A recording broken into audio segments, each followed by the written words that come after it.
हाँ तो प्यारे बच्चों, गुड मॉर्निंग। आज की क्लास में हम लोग क्लास 10th की हिंदी बुक के चैप्टर 7 जो कि हमारा है परंपरा का मूल्यांकन, इस चैप्टर को देखेंगे और पूरी लेखक परिचय से लेकर पूरी स्टोरी तक को अच्छे ढंग से समझेंगे, ताकि कि आपके एग्जाम में क्वेश्चन जो भी क्वेश्चन है इस चैप्टर का वो आपसे क्वेश्चन बने, बुक का हो या फिर आपके एग्जाम में पूछा गया क्वेश्चन हो, वो सारा क्वेश्चन आपसे बने। ये किसी प्रकार की स्टोरी नहीं है, फिर भी हमारा पूरा प्रयास रहेगा कि स्टोरी की तरह आपको समझाएं हम। चलिए सबसे पहले हम लोग बात करते हैं लेखक परिचय की, इसके लेखक की और लेखक परिचय को जानेंगे, क्योंकि लेखक परिचय से ढेर सारा क्वेश्चन आपके एग्जाम में होता है। चलिए सबसे पहले आपको बता दें कि परंपरा का मूल्यांकन जो चैप्टर है हमारा, इसके लेखक है डॉक्टर रामविलास शर्मा, जिनका जन्म होता है 10 अक्टूबर 1912 ईस्वी को। कहाँ पे? तो उन्नाव उत्तर प्रदेश में, उत्तर प्रदेश राज्य में एक उन्नाव गांव जगह है, वहीं पे इनका क्या होता है तो जन्म होता है। अब बात करते हैं हम लोग, उसके बाद बात करेंगे सीधे इनके पढ़ाई पे बात करेंगे, इनकी शिक्षा पे बात करेंगे कि इनकी शिक्षा के बारे में अगर बात की जाए तो इनका शिक्षा कब होता है। तो ये इनकी शिक्षा के बारे में लेखक परिचय में यही बताया गया था, सिर्फ बीए के बारे में बताया गया था कि इन्होंने बीए 1932 ईस्वी में लखनऊ विश्वविद्यालय से किए थे। कहाँ से? तो लखनऊ विश्वविद्यालय से 1932 में ये बीए की पढ़ाई किए थे। अब हम लोग बात करते हैं, आगे समझेंगे कि 1938 से 1943 तक लखनऊ विश्वविद्यालय में अंग्रेजी के अध्यापक रहे थे। आपसे क्वेश्चन पूछा जाएगा कि 1938 से लेकर 1943 तक किस विश्वविद्यालय में ये अंग्रेजी के अध्यापक रहे थे, तो क्या बताएंगे कि लखनऊ विश्वविद्यालय में ये अंग्रेजी के अध्यापक रहे थे। या फिर आपसे पूछा जाएगा कि लखनऊ विश्वविद्यालय में किस चीज़ के अध्यापक थे, तो क्या बताएंगे हम लोग? अंग्रेजी के अध्यापक थे। अब आगे हम लोग देखते हैं कि इसके बाद कि ये ना, हाँ, जब ये अध्यापक थे उसमें तो 1974 में ये सेवानिवृत्त हो गए थे, यानी कि उसमें जब उन्होंने काम त्याग दिया था, उसको काम करना छोड़ दिया था, तो इसीलिए बताया गया 1974 में ये सेवानिवृत्त हो गए थे। चलिए आगे देखते हैं हम लोग। आगे लिखा हुआ है कि 1949 से लेकर 1953 तक रामविलास क्या बताया है कि रामविलास प्रगतिशील लेखक संघ के ये महामंत्री रहे थे। किसके महामंत्री रहे थे? तो रामविलास प्रगतिशील के क्या रहे थे? महामंत्री रहे थे। कब से कब तक का? तो 1949 से लेकर 1963 तक, 1953 तक, 1949 से 1953 तक ये क्या थे? तो महामंत्री थे। चलिए आगे देखते हैं हम लोग, इनकी रचनाओं के बारे में बात करेंगे।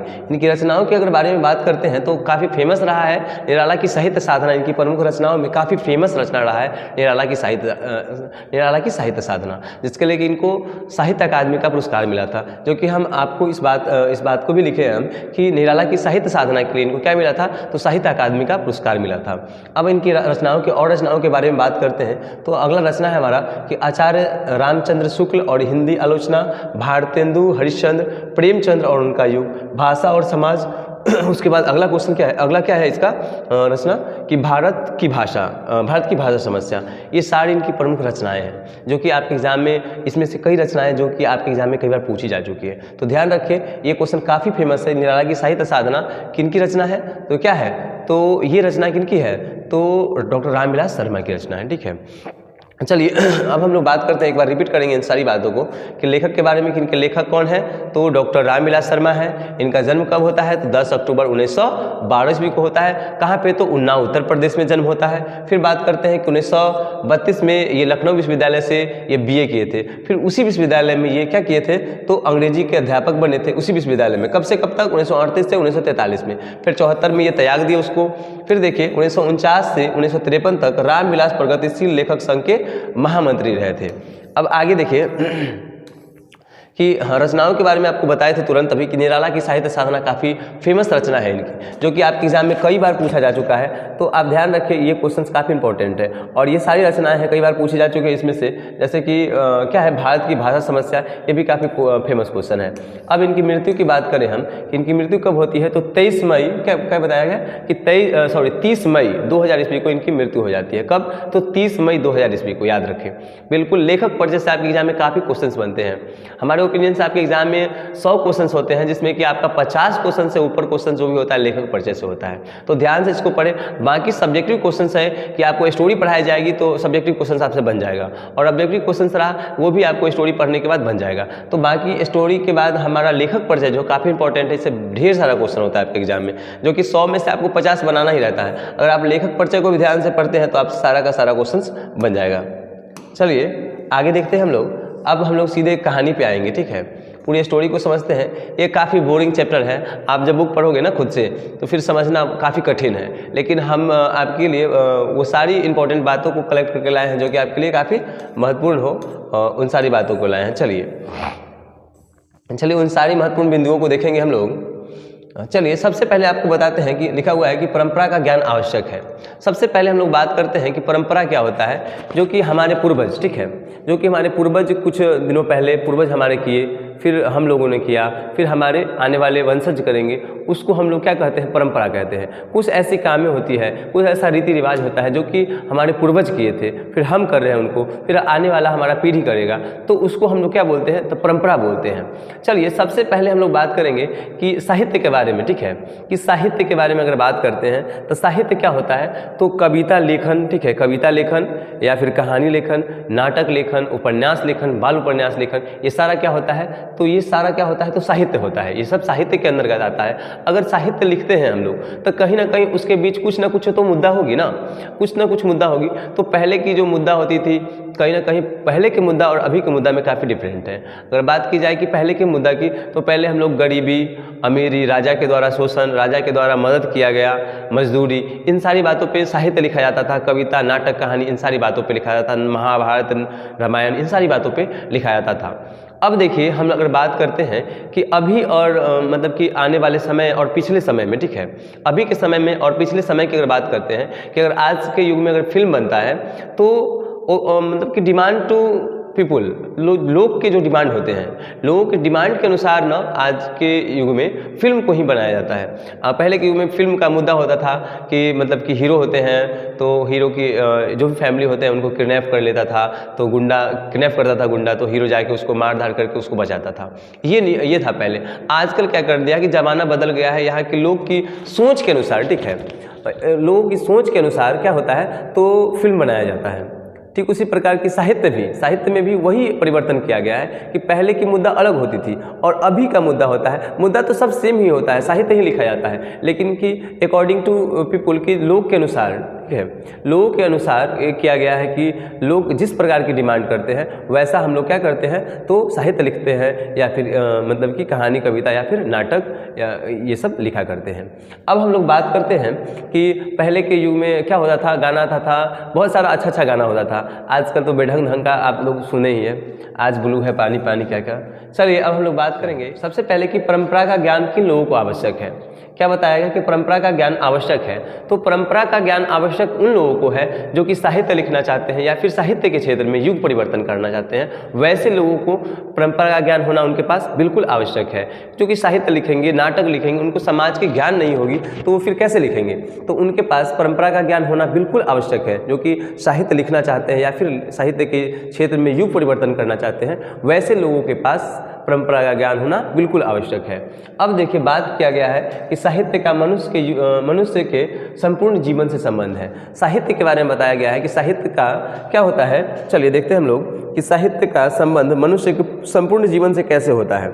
चलिए देखते हैं हम लोग, पूरी बात को समझेंगे कि साहित्य का संबंध पूरे जीवन में कैसे होता है, मनुष्य के पूरे जीवन में साहित्य का संबंध कैसे होता है। तो साहित्य देखिए, अगर हम लोग मतलब कि अगर लेखन करते हैं या फिर कोई नाटक लिखते हैं या फिर कोई कविता लिखते हैं या फिर कोई कहानी लिखते हैं या फिर उपन्यास लिखते हैं या फिर बाल उपन्यास लिखते हैं, तो इसके लिए हमारे पास क्या होना चाहिए कि अगर हम आज लिखना पढ़ना शुरू करते हैं हम लोग, तो कहीं ना कहीं हमारे जीवन से उसका जुड़ाव होता है और लगातार हम जब तक मृत्यु नहीं हो जाती हमारी, पूरी मृत्यु तक हमारा जुड़ाव होता है, उस नाम के लिए जाने जाते हैं, उस चीज़ के लिए हम जाने जाते हैं।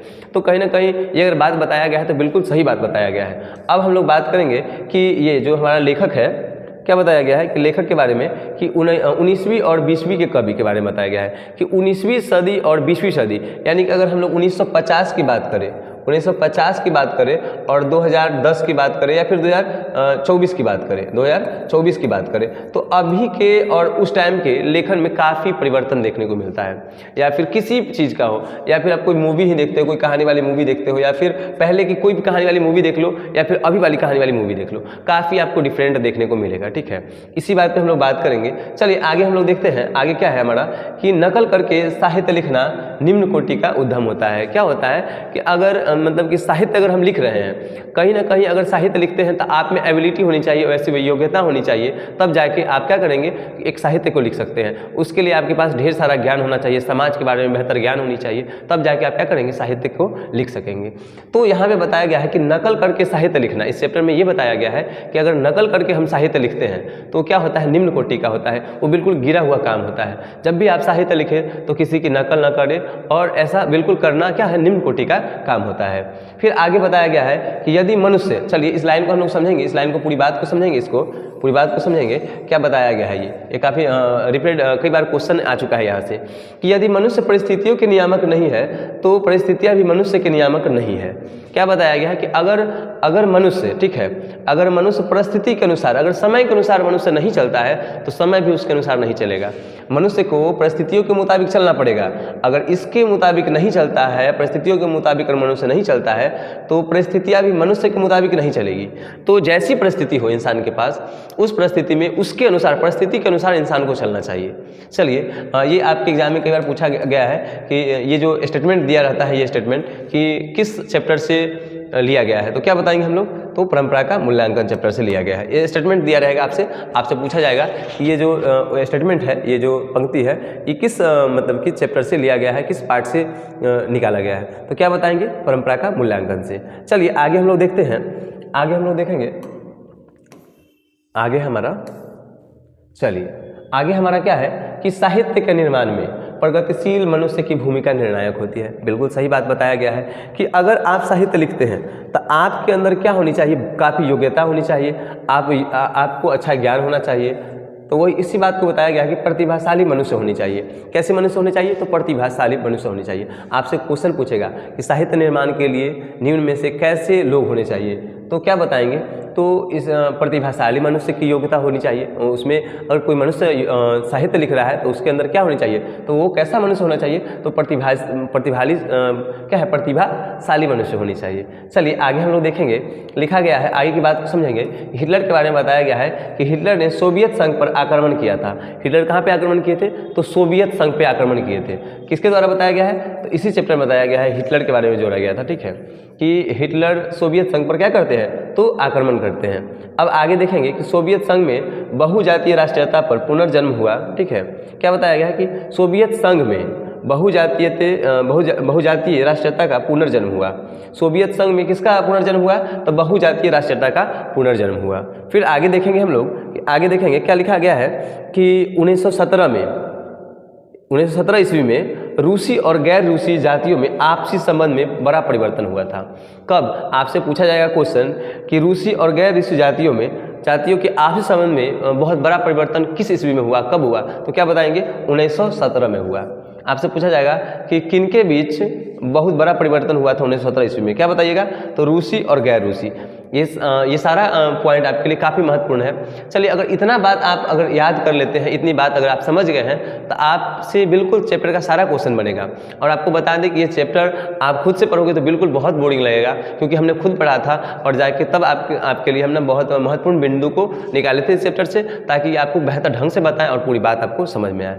चलिए, जय हिंद, धन्यवाद।